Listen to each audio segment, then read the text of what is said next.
obsessive, perfectionistic, all traits of the high performers in any field, because they want to be the best they can possibly be. They've got an unbelievable work ethic. They put the time in, but it's not hard work for them, it's a joy, the real attention to detail. And that's why the elite performers, it's not for everyone. That's okay. So it's a special mindset because it drives everything else, you know, the way you think. So he drove his own career, which is another part of his leadership that he exhibited. Hence the reason he's Hall of Famer. Goodwin on his preferred side, gets the crowd up points. Hooks it to the square, coming back and taking it, Goodwin. This for 4. Distance no problem, he's a star. And when young kids do come into the competition, the special ones, you can pick that really quickly. And there were some signs that Simon certainly had some qualities that were going to hold him in good stead. To have a senior coach like Malcolm Blight, it was a very exciting period. So I can just imagine what was going through Simon's head as a young man. Simon Goodwin, in just his 9th senior game with the Crows, can cover himself in glory, and he has. Malcolm had a keen eye for talent. He was crystal clear about the type of character and talent that he was looking for to have success in grand finals. So he obviously saw something in Simon, proven to be correct. Yeah, 2 grand finals, within 25 games? I'm sure Simon would openly admit that he was still in nappies in reality.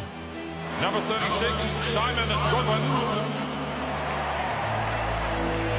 But wasn't given a ticket for selection. He earned that position at a very young age.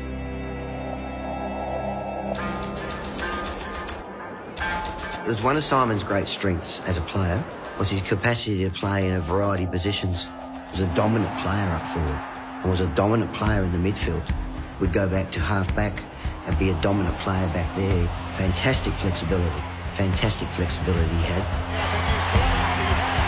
Good decision maker, no doubt about his courage. The courage to battle on the physical contact aspect of the game. The courage to battle to push himself physically to a point where you need to when you start to play AFL footy and you start to play winning grand finals.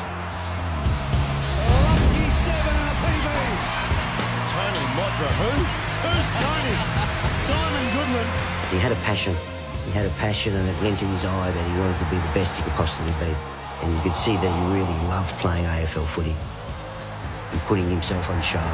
Look forward to playing in the showdowns and the big games. Goodwin sharking the ball, gets himself into some space. This would be a great reply, Simon Goodwin.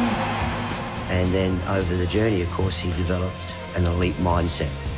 So the way he thought about the game, the way he prepared for a game, the way he interacted with his teammates, had a great capacity to see the game on a bigger stage. So he developed into the ultimate professional AFL player. I really enjoyed coaching Simon because he wanted to be the best he could possibly be. And they're great players to get involved with for any football club when you get those players in your football club.